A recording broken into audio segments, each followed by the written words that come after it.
Hammaga assalomu alaykum.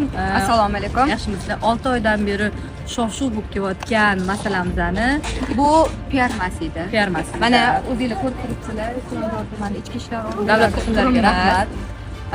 Birinchidan bu narsa bo'lgan narsa hammasi 6 oy davomida bitta insonni gaplariga ishonib shuncha odam agitatsiyaga tushib qolganligi uchun mana hozir har bitta inson bilan birma-bir gaplashib, mana oydinlik kirityapmiz. 6 oy davomida nimaga gaplasha olmadinglar deb savol berishinglar mumkin, chunki bizani shunaqa qilib qo'yishdi.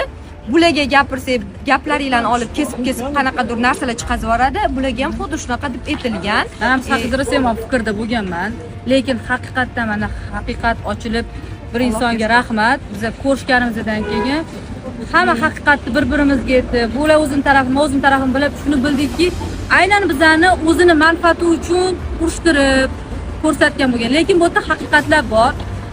Yo kimdir nima emas, albatta ular odamlar tuhmat uchun boshqasi uchun javob beradi.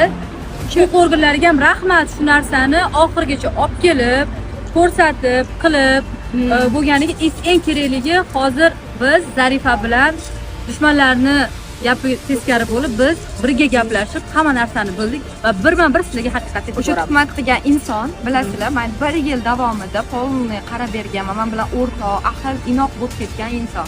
Endi bilmayman qalbida nima bo'lgan, men u insonga nisbatan qalbimda ham umuman g'arazli narsa bo'lmagan shu paytgacha ham. Lekin qonun oldida javob bersin. Men berishni xohlayman. Lekin men ham shu narsani aytib o'tmoqchi edim. Bu sizga aytgan odam siz bilan ko'rishganda aynan holatlarni javob bersin, ya'ni chiqarib yuboring degan so'zi juda ham meni xafa qildi. Chunki odam har doim haqiqatni, to'g'risini aytish kerak. Meni chiqarib yuboringlar, bu inson javob bersin dedi.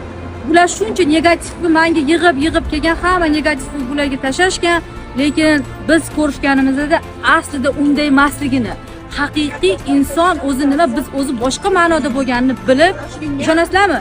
Men aytamanki, Zarifani misol uchun bo'layotgan holatida men Xudoga shukr deyman, qiyomatga kelib meni yoqamdan tortib, meni haqiqatdan bo'lgan narsamni opa siz shu tuhmat bilan kiruvdingiz degan narsa emas. Yana bitta narsani aytmoqchiman. Mendan shu agitatsiyaga uchrab, nechta odam komment yozdi, men o'sha payt tushkunlikka tushib qoldim. Jabrlandim deb pochtadan Men yozganlar ham. Da, o'sha insonlar kelinglar. Kutib qolamiz. Men klinikani manzilini qo'yib qo'yganman.